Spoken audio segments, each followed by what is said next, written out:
a piston head worthy SUV for 20 grand. I think there's two ways to go about this. The first would be to go for something rugged and utilitarian. The second would be going for a much better driving modern SUV. Let's start with the first option.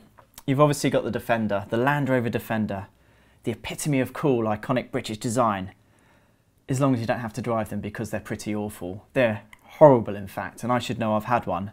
The next better driving option, but still rough and ready, would be something like a Toyota Land Cruiser, but to be honest, at this price, I know 20 grand's a lot of money for one of those.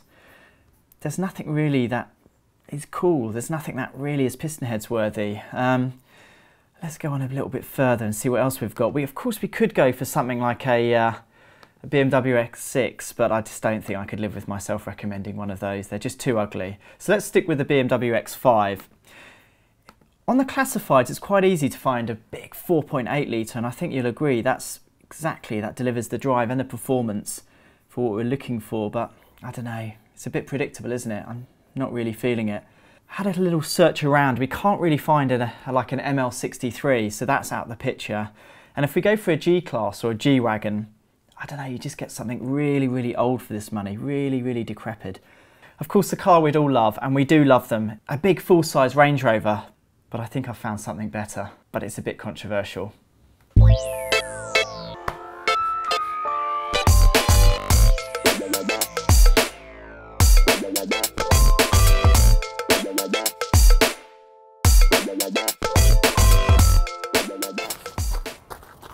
Ladies and gentlemen, I give you the Porsche Cayenne. I'm going to get in trouble for this one, aren't I?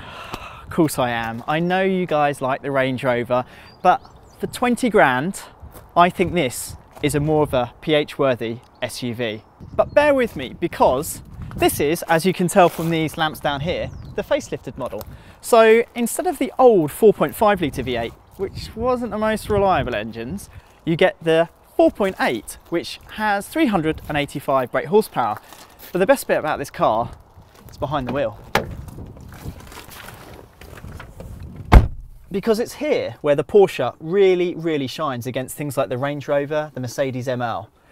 Porsche Cayennes just simply outdrive, outhandle, and are quicker than anything else in its class. This S version does from standstill to 62 miles an hour in just 6.6 seconds and tops out at 157 miles per hour. This particular car actually is, it looks like a GTS, but it isn't, it's just a styling kit, and has air suspension. Now, air suspension is great because it's comfortable, but isn't quite as good as the springs. But let's find out what it's like behind the wheel.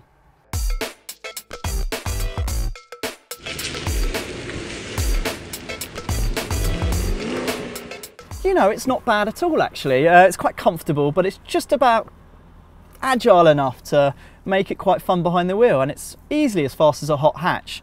So yes, if you're spending 20 grand on a PH-worthy SUV, I suggest you get one of these. Please don't shoot me on the forum. Back to you guys.